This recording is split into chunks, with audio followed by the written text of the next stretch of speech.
walking and talking for this transfer portal target of the day for KU, and that would be one Treysen Eaglestaff. He's a 6'6" guard slash wing, more of a guard on the ball from North Dakota, who went off for 40 earlier this year against Alabama, who's obviously one of the better teams in the country, and averaging 18, 19 points per game, over 7 3-point attempts per game, middle 30%, 35, 36% from three. So very good shooter, does a lot of it off the dribble, and has a very quick release, able to get it off over opponents. Also very good at getting to the free throw line. That's, I think, one of the underrated things about his game. You look at the defensive end of the court, though, that's the big question. Coming from the Summit League, how good is the foot speed going to be? His on-off defensive numbers actually look good, but again, that is some team context and conference context dependent. I don't know how much you can count on that at Kansas. And this goes into the bucket of, okay, what role is he playing into? If he's the Jalen Coleman-Lands, Diggy Coit role, right? Having a good shooter who can go off at a moment's notice, and if he's shooting well that game, playing a bigger role, that can work in that specific role. If it's a bigger role, if it's trying to fill in from Zeke Mayo, another transfer who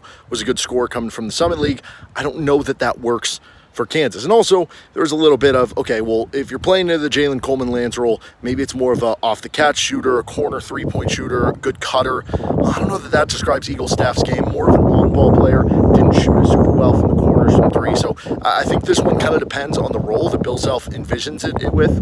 If you can get a kid who is a good shooter to come in and be content with a certain role that's not taking up, an exorbitant amount of NIL money, then it's okay. But, if it falls into a different bucket, then it becomes a different thing entirely. So we'll have maybe a deep dive later with Treysen Eaglestaff, but make sure to subscribe to Locked On Jayhawks anywhere you get your podcast or on YouTube.